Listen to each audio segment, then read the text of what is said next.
नमस्कार. संवाद प्रतिवाद या आमच्या विशेष कार्यक्रमामध्ये आपल्या सगळ्यांचं स्वागत.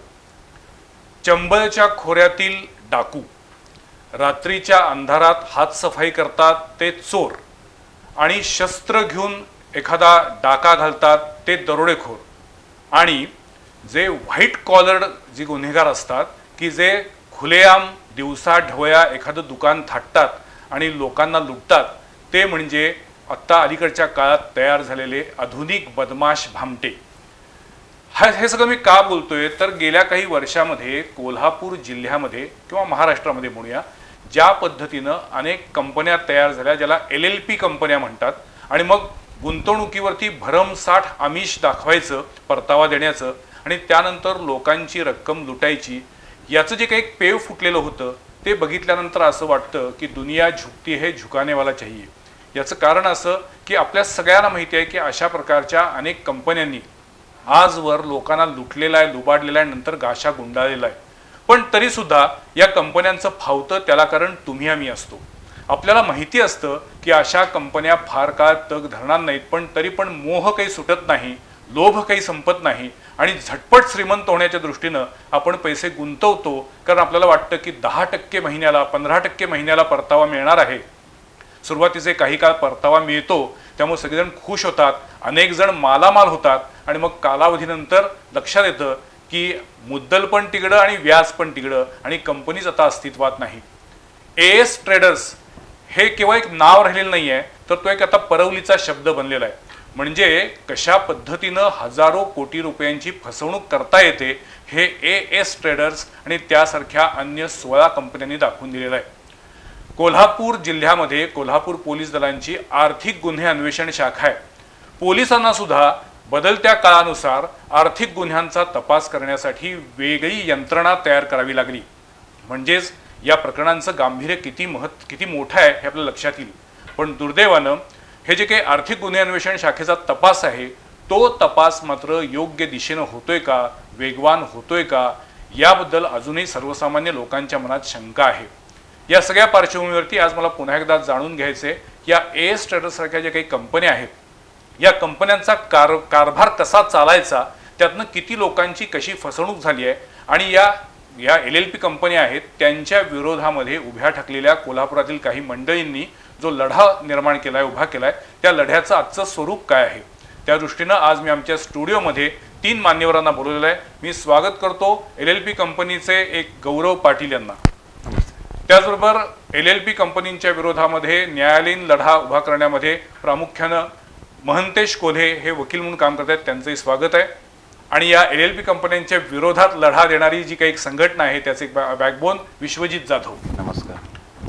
तुमचं तिघांचंही स्वागत आहे. खरं तर या कार्यक्रमामध्ये स्वागत करणं हा शब्द थोडासा चुकीचा आहे, कारण जवळपास 3000 कोटीपेक्षा अधिक फ्रॉड या AS ट्रेडर्स आणि त्याच्याबरोबरच्या 16 कंपन्यांनी केलेला आहे. बरोबर. हा 3000 कोटी रुपयांचा जो काही घोटाळा आहे, हा कागदोपत्री आहे का, मी पहिल्यांदा तुम्हाला विचारतो.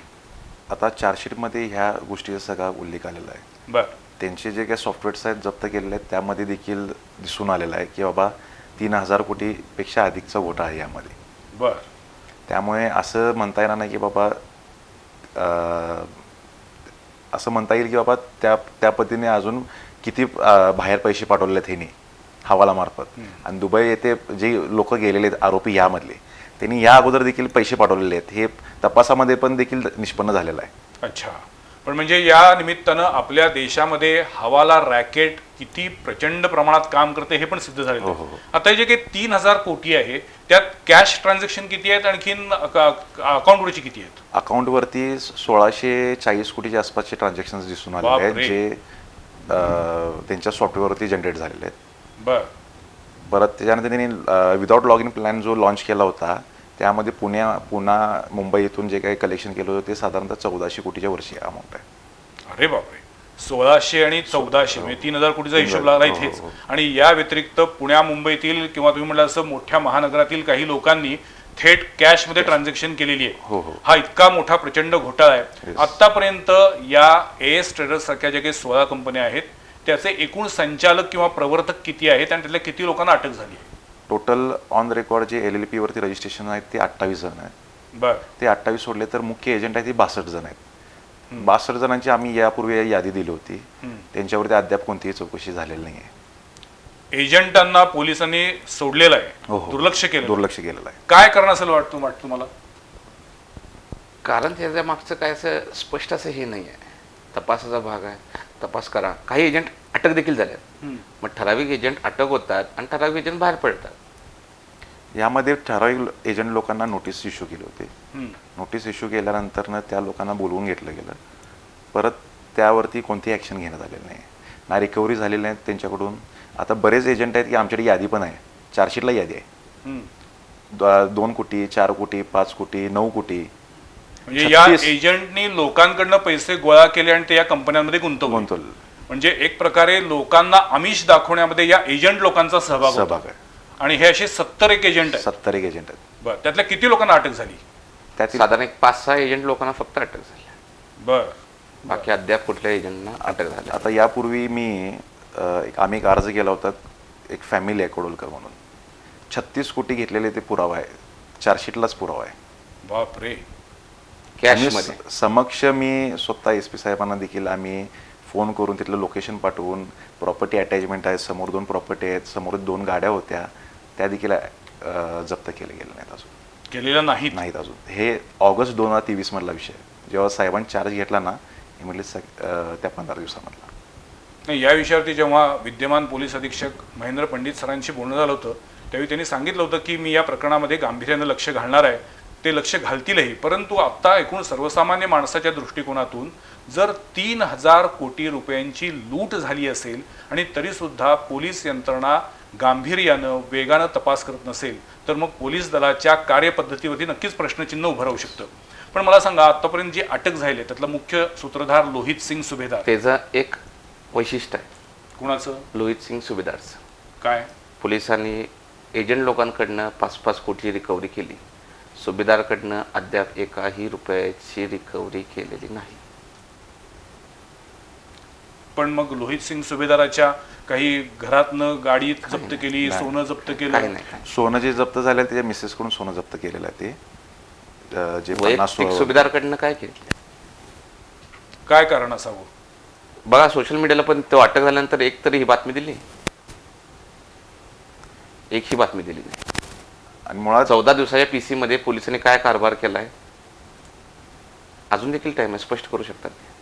या संवाद प्रतिवाद मध्ये हे जे मध्ये मध्ये गॅप्स पडतात ना आमच्या बोलण्यातले, ते गॅप्स जर विचार करा बरं का, हे असे गॅप का पडतात. म्हणजे रिडिंग बिटवीन द लाईन्स असतं तसं ह्या 2 वाक्यांच्या मध्ये थांबावं लागतं. या सगळ्या मंडळींना नेमकं किती बोलायचं याच्याबद्दल सुद्धा आतनं अनेक प्रश्न उभरत आहेत. कारण बोलायचं खूप काही आहे पण सगळं काही बोलता येत नाही अशी यांची परिस्थिती आहे. पण तरीसुद्धा मला आज तुमच्याकडनं हेच जाणून घ्यायचे, समजून घ्यायचे की या प्रकरणाचं एवढं गांभीर्य असून सुद्धा तुमचा लढा कमी पडतोय की यंत्रणा तुम्हाला दाद देत नाही? माझं असं म्हणणं आहे की आता तुम्ही सांगितलं की महेंद्र पंडित साहेबांनी स्वतःच सांगितलं होतं ऑन रेकॉर्ड की बाबा मी SIT स्थापन करतोय. झाली का ती?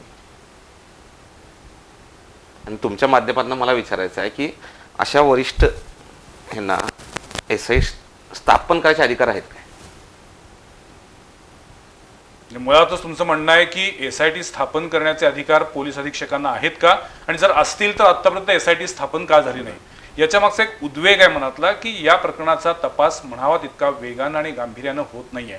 मला विश्वजित तुम्हाला विचारायचं, तुम्ही आता आपण एका संचालकांचं उदाहरण घेतलं, आतापर्यंत किती संचालकांना अटक झाली आहे? मुळात आता 17 संचालकांना अटक झालेली आहे. 28 पैकी 17 17 म्हणजे 28 पैकी 17 संचालकांना अटक झाली. आणि 70 पैकी 5 ते 6 एजंटांवरती कारवाई अटकेची. अटकेची. आता हे 17 संचालक जे आहेत, जे अटकेत आहेत, ते अजूनही पोलिसांच्या कस्टडीमध्ये आहेत की त्यांना बेल मिळालेला आहे? त्यातील 2 जणांना बेल मिळालेला आहे, जामीन मिळालेला आहे. बरं. एक मेडिकल ग्राउंडवरती एक मिळालेला आहे आणि एक की त्याचा रेकॉर्ड त्याच्या विरुद्ध काय नव्हतं, त्यासाठी एक बेल ॲप्लिकेशन झालेलं आहे. दोघांना जामीन मिळाला आहे. महंतेश खोले, आपण वकील आहात. मला पहिल्यांदा तुम्हाला विचारायचं आहे की अशा पद्धतीनं अटक केल्यानंतर त्यांना जामीन मिळतो, ह्याच्या पुढची म्हणजे एकदा जामीन मिळाल्यानंतर पुन्हा त्यांना अटक होऊ शकते का? पोलिसांनी जर तसे ग्राउंड स्पेसिफिकली जर कोर्टाला नमूद केले, परत त्याच्या जामिनात कॅन्सल करून पोलीस कस्टडीची गरज कशासाठी आहे हे जर ते पोलिसांनी जर मेहरबान कोर्टाच्या निदर्शनास आणलं, पोलिसांनी जे काही ग्राउंड्स नमूद केलेले आहेत त्यांच्या अर्जामध्ये ते जर कोर्टाला मान्य जर झाले तर त्यांचा जामीन रद्द होऊ शकतो बर किंवा त्यांना कोर्टाने ज्या कंडिशनवर बेल दिलेला आहे त्या कंडिशनमधील कंडिशनचा कंप्लाय न करता अटींचा जर भंग केला असेल तर त्यांचा जामीन रद्द होऊ शकतो. पण मग आता इथून पुढची काय स्टेप असू शकते? म्हणजे आता हे जर जामीन मिळवलेले आहेत बाकीचे पण संचालक जे आहेत अटकेमधले ते सुद्धा जामीन मिळवण्याचा प्रयत्न करत असणार करणार आहेत. 100% कारण करणार. तो त्यांचा हक्क आहे, हक्कच न्यायालयानं आहे. किंवा नागरिक म्हणून त्यांना दिलेला हक्क हक्कच आहे. आहे. पण मग आज एकीकडे 3,000 कोटी रुपयांची ही लूट केली आहे, फसवणूक केली आहे लोकांची. यांच्यावरती कारवाई करण्यासाठी पोलिसांच्या तपासामध्ये काही तुम्हाला कमतरता वाटते का? आणि पोलिसांच्या तपासामध्ये कमतरता इन सेन्स पोलिसांनी तपासच हा कमतरता ठेवूनच केलेला आहे मुळात. कारण याबाबतचा पहिला तक्रार अर्ज हा जून 2022 मध्ये दिलेला होता. त्या 1 जून 2022 पासून 25/11/2022 ला फिर्याद दाखल झाली. तोपर्यंत 7 वेळा तक्रार अर्ज पोलीस स्टेशनला दिलेले आहेत. तरी देखील त्यांनी दाद न घेतल्यामुळं मेहरबान उच्च न्यायालयामध्ये रिट पिटिशन दाखल केलं. मेहरबान उच्च न्यायालयामध्ये रिट पिटिशन दाखल केल्यानंतर त्यामध्ये ज्यावेळी ऑर्डर झाली इश्यू नोटीसची त्यानंतर शाहूपुरीला 25/11/2022 ला फिर्याद दाखल करून घेतली. तोपर्यंत फिर्याद दाखल होईपर्यंत पोलिसांनी जे काही करणं गरजेचं होतं ते न केल्यामुळं बराच डाटा किंवा जो काही एव्हिडन्स होता इलेक्ट्रॉनिक एव्हिडन्स तो नष्ट करण्याला यातील आरोपींना पोलिसांनी इनडायरेक्टली मदतच केलेली आहे. बापरे, खूप आणि गंभीर प्रकार आहे. चार्जशीटमध्ये 3,000 कोटीचा घोटाळा नमूद आहे. प्रत्यक्षात तो घोटाळा बराच मोठा आहे. कारण बरेच ठेवीदार असे आहेत जे शासकीय नोकर वगैरे असतील ज्यांच्या ठेवी 10 लाख 20 लाख 50 लाख रुपये आहेत. त्यांच्या ठेवी आहेत परंतु त्या ठेवी माझ्या आहेत हे त्यांना सांगता येत नाही. कारण त्यांनी त्या रकमा दाखवणार कुठल्या. हां. त्यामुळे प्रत्यक्षात घोटाळा हा जवळपास 10,000 कोटी रुपयाच्या पुढचा आहे. माय गॉड. आणि हे अगदी खरा मुद्दा आहे. म्हणजे अनेक डॉक्टर आहेत, अनेक इंजिनियर आहेत, अनेक पोलीस खात्यातले अधिकारी आहेत, शासकीय अधिकारी आहेत, शिक्षक आहेत, काही वकील पत्रकार आहेत, आहेत, वकील आहेत, काही न्यायाधीशांची सुद्धा इन्क्लूड आहेत त्यामध्ये. या सगळ्यांनी या एएस ट्रेडर्स सारख्या कंपन्यांमध्ये पैसे ठेवलेले होते आणि आता हे पैसे मिळत नाही आहेत. पण आता जसं कोल्हे सर म्हणले तसं की तोंड दाबून बुक्क्याचा मार त्यांना सहन करावा लागतोय.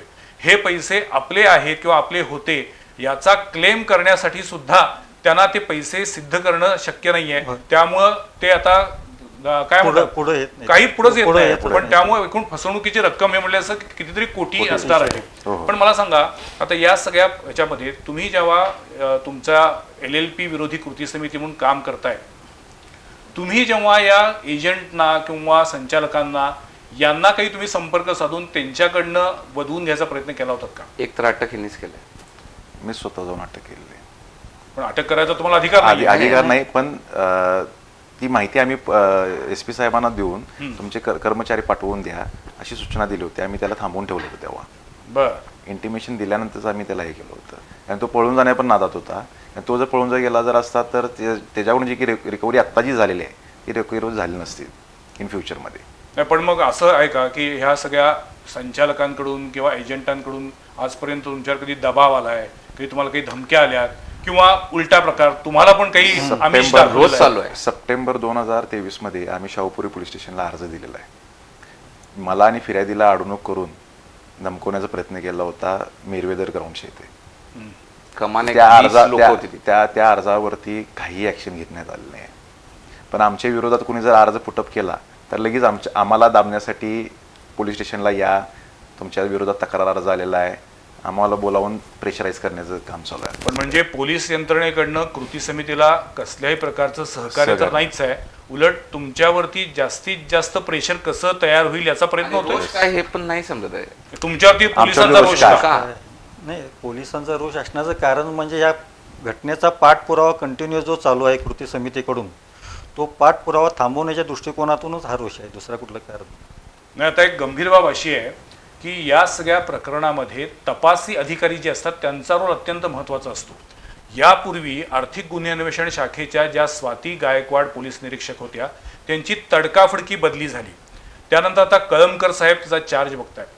मला एक कळत नाही आहे की सर्वसामान्य माणूस दबक्या आवाजामध्ये कुजबुजतोय की या सगळ्या 3,000 कोटी रुपयांच्या कागदोपत्री नोंद असलेल्या घोटाळ्यामध्ये अनेक पोलीस अधिकाऱ्यांचे सुद्धा हात ओले झालेले आहेत आणि ही रक्कम सुद्धा काही कोटींच्या घरात आहे अशी चर्चा आहे, कुजबूज आहे. जर अशा पद्धतीनं पोलिसांकडे बघण्याचा सर्वसामान्य जनतेचा दृष्टिकोनच जर बदलत असेल तर आता ही पोलिसांची नैतिक जबाबदारी आहे की आम्ही स्वच्छ आहोत हे जर त्यांना सिद्ध करायचं असेल, दाखवून द्यायचं असेल तर त्यांनी या प्रकरणाचा छडा लावला पाहिजे आणि जे यातले गुन्हेगार आहेत, दोषी आहेत, त्यांना लवकरात लवकर न्यायालयासमोर उभं केलं पाहिजे. मग न्यायालय काय असेल त्याचा अंतिम निवाडा करेल. पण पोलीस यंत्रणेला जर स्वतःवरती डाग घ्यायचा नसेल तर पोलिसांची ही नैतिक जबाबदारी आहे की या प्रकरणाचा ते तपास केला पाहिजे.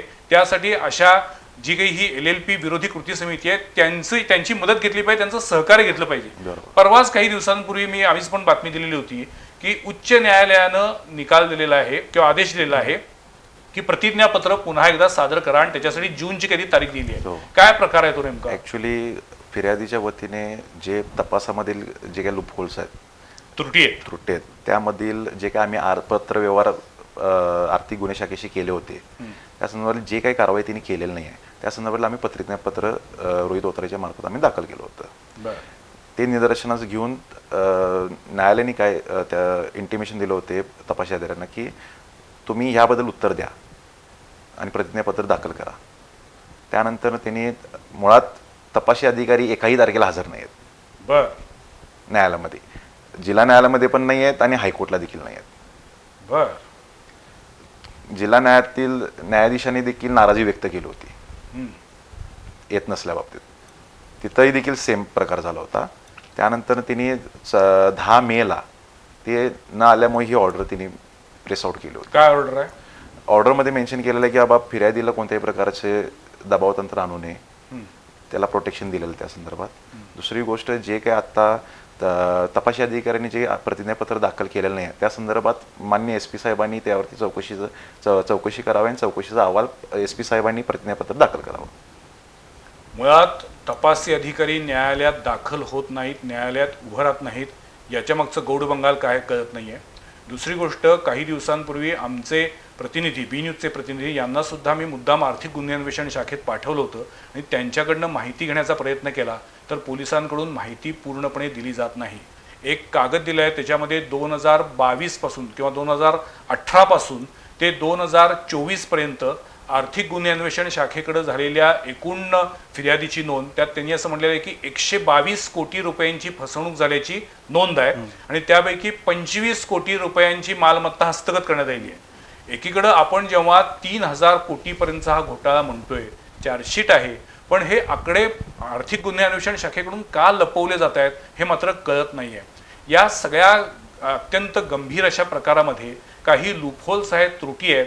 त्या त्रुटी दोन्हीकडनं आहेत, पोलीस यंत्रणेकडनं पण आहेत आणि या AS ट्रेडर्सच्या संचालक आणि एजंटांकडनं पण आहेत. तुमचा हा बोला.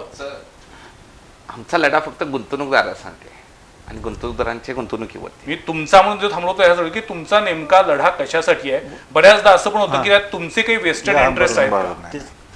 गुंतवणूकदारांच्या ज्या काही रकमा गुंतवणूक झालेल्या आहेत त्या गुंतवणूकदारांच्या रकमा त्यांच्या मूळ मुद्दल तरी त्यांना परत मिळाव्यात. व अशा प्रकारच्या ज्या काही कंपन्या पूर्वी साहेब संचयनी म्हणून निघालेले होते, त्यानंतर पर्स म्हणून निघालेले होते, कल्पतरू म्हणून निघालेले होते, ह्या सगळ्या कंपन्या वेस्ट बंगालमधील होत्या. त्यानंतरच्या ह्या ज्या काही कंपन्या स्थापन झाल्या त्यातील मेजॉरिटी कंपन्या ह्या सांगली जिल्ह्यातील लोकांनी स्थापन केलेल्या आहेत. कमीत कमी इथून पुढं तरी बाबा लोकांच्या मध्ये अवेअरनेस होऊन अशा प्रकारच्या बोगस कंपन्यांच्या मध्ये गुंतवणूक करण्यापासून परावृत्त करण्याच्या हेतून हा संपूर्ण लढा चालू आहे. आजचा एपिसोड करण्याचं कारण पण तेच आहे. म्हणजे याच्यामध्ये पोलीस यंत्रणेतील लूप होल्स, तिथला भ्रष्टाचार हा लोकांसमोर आणावा हा एक प्रयत्न आहेच, पण ॲट द सेम टाइम लोकांनी आता शहाणं व्हावं की अशा कंपन्यांमध्ये आपण पैसे गुंतवायचे नाहीयेत. ग्रोबज असेल, ते मध्ये सान्विक हेल्थ मॅनेजमेंट काहीतरी आलेलं होतं, AS ट्रेडर्स आहे, अशी 16 कंपन्यांची यादी आहे. बरोबर. लोहित सिंग सुभेदारने स्वतः सान्विकच्या मालकाला पैसे ट्रान्सफर केले. या संलग्न कंपन्या ह्या सगळ्या म्हणजे सगळ्यांचे लागेबांधे आहेत. आणि एक कंपनीने आपण आता 17 म्हणतोय, टोटल 62 कंपन्या. अरे बापरे. मग आमचा लढा का आणि शांतपणे का चालू आहे हे तुम्हाला लक्षात आलं असेल. पण ह्या 62 कंपन्या ज्या आहेत या 62 कंपन्यांचे संचालक अजूनही उजळ माथ्यानं फिरतायत, काही परागंदा झालेले आहेत. हे कुठे आहेत असं वाटतं? अजून कोण कोण अटक झालेले नाही आहेत संचालक? आता रिसेंटलीच आम्ही जागृती मेंढीपालन एक कंपनी स्थापन झाली होती, त्यामधील आरोपी आणि एस स्टेटसमधील आरोपी सेमच आहेत, बर. वेगळे आरोपी नाहीत. अमर जनार्दन चौगुले हा देखील तिथे एजंट म्हणून काम करत होता, लोई सिंग सुभेदार देखील तिथे एजंट म्हणून काम करत होता, परत अमित शिंदे देखील तिथे काम करत होता. आता त्या संदर्भातली तक्रार अर्ज शाहूपुरी डिव्हिजनला देण्यात आला होता. शाहूपुरी डिव्हिजनने सांगितलं की हे आमच्या ह्याच्यात येत नाही, शाहूवाडीला तुम्ही जावा, तुम्ही शाहूवाडीमध्ये पैसे भरले. पण मुळात त्या लोकांनी शाहूपुरीच्या हद्दी देऊन पैसे दिले होते त्यांना. मग तुम्ही आर्थिक गुन्हे शाखेला जावा. आर्थिक गुन्हे शाखेला अर्ज देऊन आता 1 महिना झालेला आहे, अद्याप त्यावरती फिर्याद दाखल झालेली नाही. लोकशाही आहे या देशात, लोकशाही टिकली पाहिजे असं जे म्हणतात त्या सगळ्या लोकांनी पुढे यावं आणि एकदा या आर्थिक गुन्हे अन्वेषण शाखेमध्ये जाऊन तिथला नेमका काय कारभार आहे, तिथले काय प्रॉब्लेम आहेत का, हे पण समजून घेतले पाहिजे. मला सांगा, तुम्ही आता न्यायालयाच्या कक्षेमध्ये काम करताय, कायद्याचा अभ्यास करताय, अशा प्रकरणामध्ये जास्तीत जास्त शिक्षा काय होऊ शकते? आता यांनी ही जी काय कलमं लावलेली आहेत हे MPID ॲक्टमध्ये अलॉंग विथ IPCचे 409 प्रमाणे त्यांनी कलम लावलेलं आहे. 10 वर्षापर्यंत त्याला शिक्षेची तरतूद आहे. फक्त MPID जर कलम जर घेतलं 3-4 तर त्याला 6 वर्षापर्यंत शिक्षेची तरतूद आहे. बरं. तुम्ही मगाशी म्हणालात की तुमचा मूळ लढा आहे, त्याचा उद्देश असा आहे की ठेवीदारांमध्ये जनजागृती आणि त्यांना त्यांचे पैसे परत मिळावेत. पण हे त्यांना त्यांचे पैसे परत मिळवून देण्याची शक्यता आहे का?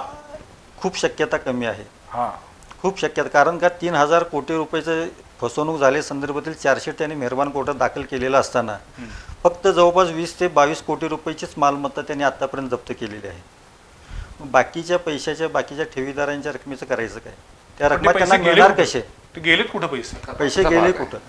त्याबाबतचा भाग आहे तर चांगला आहे, पण तुम्ही त्या दृष्टीनं काही तुमचा तपास किंवा तुम्हाला काही मिळालेले सोर्सेस? 99% तर आम्हीच दिले साहेब. नाही, आत्तापर्यंत पोलिसांनी जो काही तपास केलेला आहे किंवा ज्या आरोपींना अटक केलेली आहे किंवा ज्या काही मालमत्ता जप्त केलेल्या आहेत, या सर्व बाबीसाठी मदत जी काही केलेली आहे, मदत इन सेन्स काय आरोपीला धरून देण्यापासून त्या आरोपीच्या मालमत्तेचे मालमत्ता क्रमांक, वाहनाचा क्रमांक, त्याची बँक कुठल्या बँकेत त्याचं खातं आहे, त्या खात्याचा क्रमांक, हे सर्व काही माहिती यातील कृती समितीच्या लोकांनीच त्यांना दिलेली आहे. त्यानंतर नाईलाजाने त्यांनी जी काही अटॅचमेंट केलेली आहे ती नाईलाजानेच इतक्या रकमेची केलेली आहे. त्यातला नाईलाजानं हा शब्द अत्यंत महत्त्वाचा आहे. म्हणजे पोलीस जर नाईलाजानं कारवाई करत असतील आणि या संपूर्ण प्रकरणाचा पाठपुरावा करणाऱ्या कृती समितीकडून जर त्यांना सर्व प्रकारची माहिती देऊनही जर पोलिसांना ती कारवाई करावीशी वाटत नसेल तर कठीण आणि गंभीर परिस्थिती आहे आणि तिथंच खरं तर पाणी मुरतंय. म्हणजे मला असं वाटतं की या सगळ्यामध्ये पोलिसांनी सुमोटो कारवाई करणं अपेक्षित होतं, पण आता सुमोटो राहिली बाजूलाच. जर मान्य हायकोर्टाने आदेश देऊन सुद्धा इम्प्लिमेंटेशन जर होत नसेल तर मग आम्ही कुठंपर्यंत पुरणार? का असं का होतंय? मग याच्यामध्ये तुम्ही काही कुठल्या राजकीय नेत्यांना भेटून त्यांना ही वस्तुस्थिती दाखवलेली नाही तुम्ही? नाही, काय किंवा आपले आवश्यकता नाही ना. गृहमंत्री आहेत, गृहमंत्र्यांपर्यंत तुम्ही का नाही गेलेला अजून? मग तेव्हा ह्याच्यामध्ये विधान परिषदमध्ये प्रश्न हा मांडलाच होता 2 वर्षापूर्वी. आणि आता रिसेंटली पण आता मार्चच्या अधिवेशनामध्ये देखील देवेंद्र फडणवीसजींनी त्यावरती उत्तर दिलं होतं की विचार केला तर आम्ही ईडी पण देखील लावू शकतो, पण अद्याप त्या गोष्टीवरती काहीच इम्प्लिमेंटेशन. पण तुमच्याकडनं गृहमंत्रालयापर्यंत या संदर्भात काही पाठपुरावा होतोय? पत्रव्यवहार केलेला होता आपण. मंत्र्यांपर्यंत पण केल्या. एसआयटी एकतर नेमावी किंवा एकतर हा चार्ज ईडीकडे चार्ज व्हावा हे आम्ही पत्रात उल्लेख केला होता. आणि आमची रिट पिटिशनमध्ये देखील प्रेयर आहे की बाबा हा तपास ईडीकडे जावा. पण आता तरी सध्या तुमच्या म्हणण्यानुसार कोल्हापूर पोलीस दलाकडून समाधानकारक तपास होत नाहीये, किंबहुना तपासामध्ये जाणून बुजून काही त्रुटी ठेवल्या जात आहेत, अजिबात वेगवान तपास नाहीये. पण या सगळ्यामध्ये तुम्हाला स्वतःला कधी फ्रस्ट्रेशन येत नाहीये?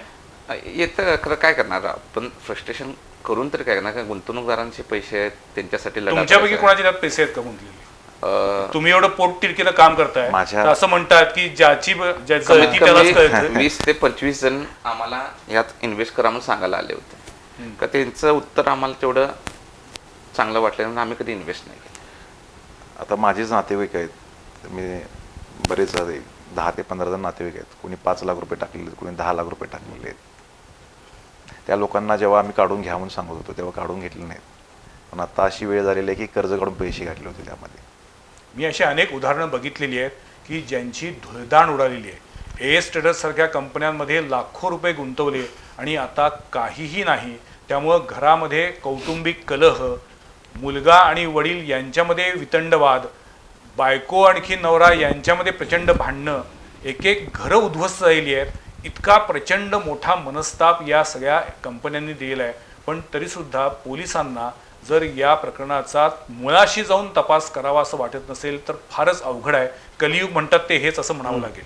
पण मला सांगा, आता जे तुम्ही परवा उच्च न्यायालयानं तुम्हाला तो आदेश दिलेला आहे की या संदर्भामध्ये जून महिन्यापर्यंत तुम्ही ॲफिडेव्हिट सादर करा असं पोलीस अधीक्षकांना आदेश दिलेला आहे. बरोबर. त्याच्या संदर्भात तुमचा आता काही फॉलोअप सुरू आहे का? त्या संदर्भातला आता त्यांनी काय ॲफिडेविट दाखल करणार त्यावरती आमचं पुढील आमची दिशा असणार आहे.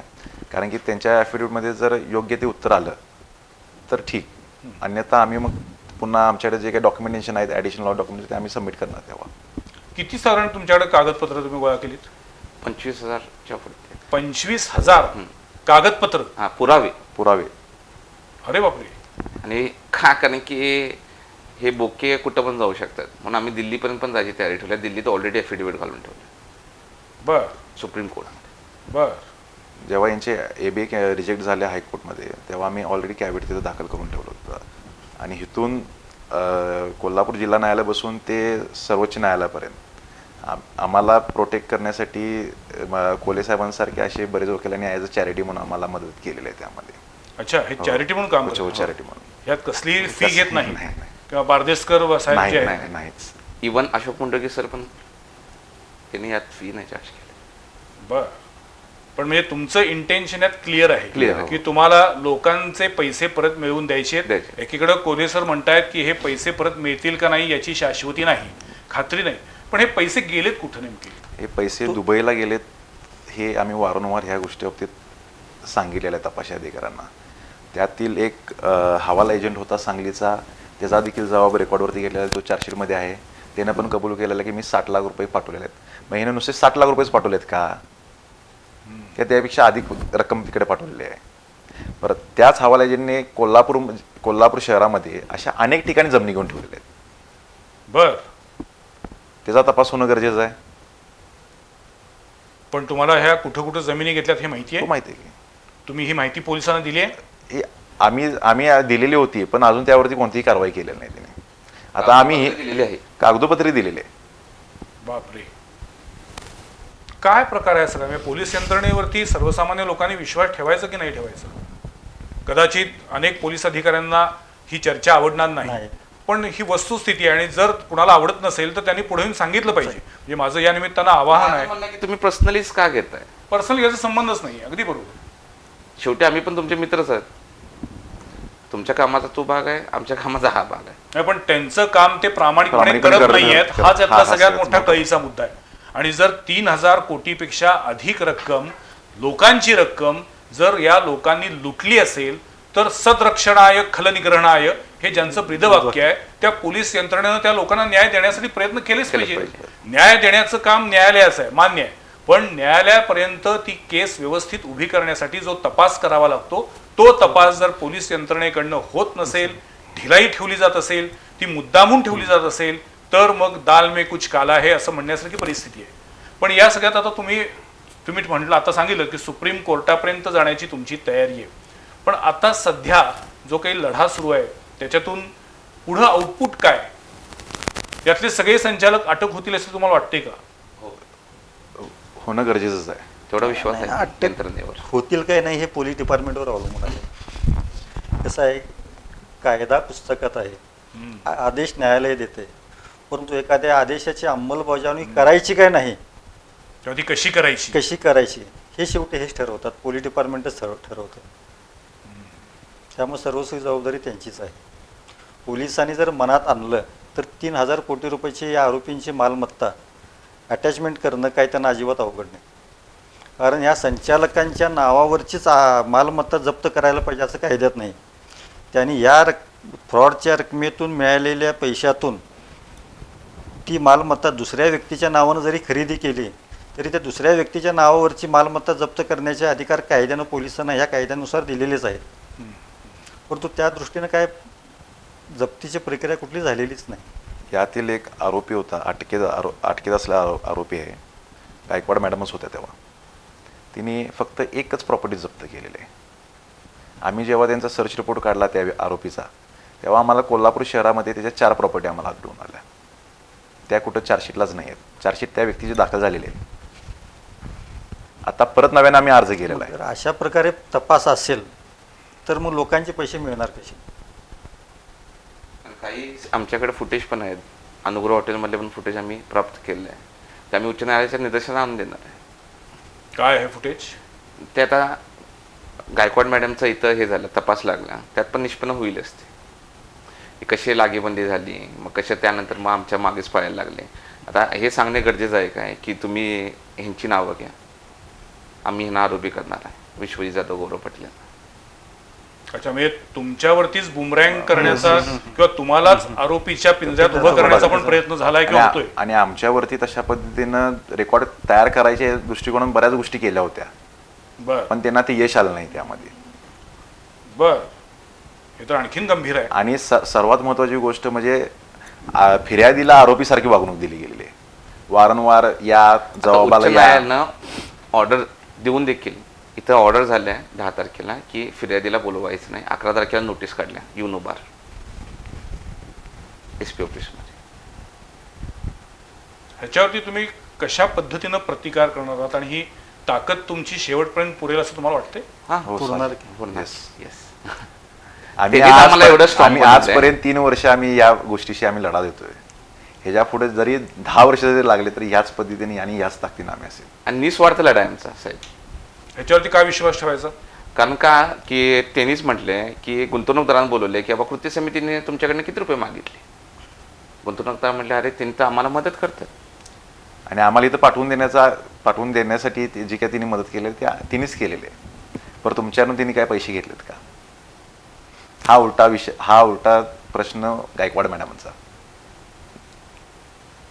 त्या गुंतवणूकदारांनी पुन्हा येऊन आम्हाला सांगितलंय बर, की गायकवाड मॅडम आम्हाला अशा गोष्टीचे प्रश्न विचारलेले आहेत म्हणून. तुम्ही आज थेट नाव घेऊन हे सगळ्या हो, गोष्टी हो, बोलताय. हो, झालेलंच म्हणून जो बोलतोय. आणि ते तसे गुंतवणूकदार पण आहेत समोर येण्यासाठी. पण मग या सगळ्या प्रकारामध्ये गुंतवणूकदार तुमच्या बरोबर काय येत नाहीत पुढे? जे काही गुंतवणूकदार जे आपले स्वतःचं नाव बाहेर सांगू शकत नाहीत, त्यांची अडचण समजू शकतो. जे एजंट आहेत ते आमच्यापर्यंत येत नाहीत. खरं 80% गुंतवणूकदार हे आमच्या बरोबर आहे. एजंटांची काय भूमिका आहे? एजंट हे अजूनही संचालकांच्या बाजूने आहे? नाही, स्वतःला अटक होऊ नये म्हणून ह्यांनी ससेमेरा चालू केलंय की नुसतं आज पण म्हणतात पुढच्या वर्षी कंपनी चालू होणार आहे. याला काय अर्थ आहे? मी जेव्हा याबद्दलच्या बातम्या देत होतो तेव्हा मी स्वतःला म्हणजे डोक्यावरती हात मारून घेतला की अजूनही अनेक एजंटांना असं वाटते की 100% या कंपन्या सुरू होणार आणि सगळ्यांचे पैसे सगळ्यांना परत मिळणार. तसंच हो, कंपन्या सुरू होत नव्हतं पण किमान सगळ्यांचे पैसे सगळ्यांना परत मिळवणार. पण याला काही एक टाइम लिमिट दिलेला आहे का त्यांनी? काही सांगत काय नाही. सांगत. पण मग आता तुमच्या सगळ्या आतापर्यंतच्या या पाठपुराव्यामध्ये तुमचा फोकस कोणावरती आहे? संचालकांवरती आहे की एजंटांवरती आहे? संचालक प्लस एजंट. कारण की एजंटांनी पण देखील तितकीच भरपाई केलेली आहे त्या. माया कमवलेली आहे. अगदी. आणि चैन्या करत फिरताय. Yes, yes. आज इकडं ट्रिप, उद्या तिकडं ट्रिप, रोज नवीन हॉटेलमध्ये जाऊन ज्या एजंटची आम्ही नावं दिली होती त्यातील एका एजंटचं मी तुम्हाला सांगतो, आज तो नियमित घरचा हप्ता भरतोय, नियमित. मग ते पैसे येतात कुठून? त्याला नोटीस देखील इश्यू केली होती, पण स्टेटमेंट आणल्यानंतर त्यावरती कोणतीही ट्रान्झॅक्शन नसते. आत्ता पुन्हा त्यांनी ट्रान्झॅक्शन चालू केलेलं आहे. परवा आरोपी अटक केला, त्या आरोपीच्या घरातून जी लिस्ट प्राप्त झाली गुंतवणूकदारांची, त्या सर्व गुंतवणूकदारांना नोटीस काढल्या या आणि जबाब द्या म्हणून. मग ह्या एजंट लोकांना एकाच टाइमला का नोटीस काढू शकत नाही? बरं, असंही नाही की बाबा तुमच्याकडे त्यांची नावं नाहीत. नावं आम्ही दिलेत, पाठपुरावा केलेला आहे. आणि गुंतवणूकदारांना पोलिसांची नोटीस गेल्यानंतर त्यांनी गुंतवलेल्या रकमेचं जर एक्सप्लेनेशन पोलीस डिपार्टमेंट जर मागायला लागलं तर कुठलाच गुंतवणूक पुढे येऊन सांगणार नाही की बाबा मी 10 लाख रुपये कुठले आणले. खरी मेख किंवा खरी खरी गोची इथं इथं आहे. इथं आहे. आणि त्याचा बरोबर गैरफायदा, फायदा हां. पोलीस यंत्रणा घेते. आणि त्यामुळेच करोडो रुपयांची फसवणूक झाली असली तरी कागदोपत्री मात्र फसवणुकीचा आकडा अत्यंत कमी आहे. शेकडात आहे. अत्यंत कमी आहे. याचं कारण हेच आहे की गुंतवणूकदार सिद्धच करू शकत नाहीत की माझे एवढे पैसे त्यात टाकलेले होते किंवा गुंतवलेले होते, आणि त्याचा बरोबर फायदा घेतात. या सगळ्या परिस्थितीमध्ये तुम्हाला पोलीस यंत्रणेवरती आता कितपत विश्वास उरलेला आहे? अगदी स्पष्ट विचारतो. हा प्रश्न खरं तर माझा कदाचित चुकीचा असेल, पण मी स्पष्ट विचारतो, कारण हे सगळं ऐकल्यानंतर म्हणजे आजचा एपिसोड कदाचित अनेकांना तुटक तुटक वाटेल. याचं कारण असं आहे, मगाशी सुरुवातीला म्हटलं तसं, की काय बोलायचं, किती बोलायचं, कोणत्या गोष्टी बोलायच्या नाहीत, ओठावरती शब्द येत आहेत पण ते बोलता येत नाहीत. हा जो काही एक या सगळ्यामध्ये प्रचंड तणावाची परिस्थिती आहे, त्याच्या शेवटचा प्रश्न हा असाच आहे की आता तुम्हाला नेमकं पोलीस खात्याकडनं कितपत होप्स आहेत? होप्स ठेवणे गरजेचं आहे. गरजेचं आहे. चांगलं उत्तर कारण दिलं. शेवटी पोलीस यंत्रणा शेवटी 100% शेवटी जे की काय आज करायचं आहे, पोलीस hopes यंत्रणा आहे, आहे या म्हणून तर देशामध्ये आहे. कायदा सुव्यवस्था टिकून आहे. आहे. पण जर आर्थिक गुन्हे अन्वेषण जे शाखेकडनं लूप होल आहेत ते जर वगळता गेला तर अजून देखील हा विश्वास ठेवण्याचा हा भाग आहे. ग्रेट. नाही, ग्रेट म्हणजे पोलिसांनी जर ठरवलं तर ते काही करू शकतात, याबद्दल काही वाद नाही. फक्त त्यांनी ते प्रामाणिकपणे ठरवायला पाहिजे की यातील गुंतवणूकदारांचे पैसे रुपयाला रुपया राहील ना का, काहीतरी त्याच्या प्रमाणात त्याला परत जाणं गरजेचं आहे. ते पोलिसांनी ठरवायला पाहिजे. या सगळ्या ज्या कंपन्या होत्या, या कंपन्यांच्या मालमत्ता याचा काही तुम्ही शोध घेतला होता? हे तुम्ही आता म्हणताय की त्यांनी अनेक त्यांनी कंपनीच्या नावे कोणती मालमत्ता मालमत्ता गेलेली नाही. नाही आहे. बर त्यांनी वैयक्तिक नावांची मालमत्ता खरेदी केलं त्या संदर्भातले त्यांनी आम्ही दाखवलं वेळोवेळी- की आम्ही घेतोय म्हणून, खरं अद्याप तसा कधीच कुठं काय घेतलं नाही. पण त्यांनी ते पैसे शेअर मार्केटमध्ये तरी टाकत होते का? कधीच नाही. कधीच नाही. हे रोलिंग गुंतवणूकदारांना लक्ष द्यायला कधीच टाकलेलं नाही. रोलिंग. आता साहेब जसं म्हणले, जून 2022 पासून ते 25/11/2022 पर्यंत, त्यामध्ये हिने बऱ्यापैकी अमाऊंट्स या सगळ्या बाहेर पाठवलेल्या आहेत. तेव्हा जर जूनमध्ये जर हे जर फिर्याद नोंद जर झाली जर असेल तर किमान 300 ते 350 कोटीच्या वरती बँक अकाउंटमध्ये असलेली रक्कम जप्त झाली असते. बापरे. आणि तेव्हा सर्व संचालक हे कोल्हापूरमध्येच होते. बर. याचा मास्टर माइंड कोण आहे? या सगळ्या एस ट्रेडर्स सारख्या सगळ्या कंपन्यांची निर्मिती करणारा कोण आहे? त्याचा लढा आमचा अजून चालू आहे सर. कारण कसं आहे, ओव्हर अजून 60 कंपन्या आहेत. 60 कंपन्यांच्या माध्यमातून कोल्हापूरसह महाराष्ट्रातील जवळपास 18 ते 20 हजार लोकांना यांनी लुटलेला आहे, लुबाडलेला आहे. मगाशी आपण म्हणलं असं 3,000 कोटी रुपयेपर्यंतची फसवणूक झाल्याचं कागदोपत्री दिसतंय. त्यात काही बँक अकाउंटवरचे पैसे आहेत, काही कॅशमधल्या ट्रान्झॅक्शन्स आहेत. या पलीकडे जाऊन आम्ही आत्तापर्यंत 18 कंपन्या म्हणत होतो, आता गौरव म्हणतायत साधारण 60 कंपन्या आहेत. नावानिशी मी तुम्हाला सांगू शकतो. बापरे. आणि या सगळ्या कंपन्या आतनं एकत्र एकत्र. हे सगळ्यात त्यातलं अजून म्हणजे गंभीर प्रकार आहे. जर म्हणजे 10 कंपन्यांचं 3,000 कोटी असेल तर 60 कंपन्या किती हजार कोटी आहे? आपल्या देशामध्ये गरिबी आहे, आपल्या देशामध्ये बेरोजगारी आहे असं आपण एकीकडे म्हणतो, आणि दुसरीकडं या अशा बोगस कंपन्या करोडो रुपयांची लोकांची लूट करतायत. हा पैसा येतोय कुठून हे पण शोधणं आवश्यक आहे. पण ते जर शोधायला गेलं तर पुन्हा मगाशी म्हणलं असं की गुंतवणूकदार हे अजून 2 पावलं मागं जातील.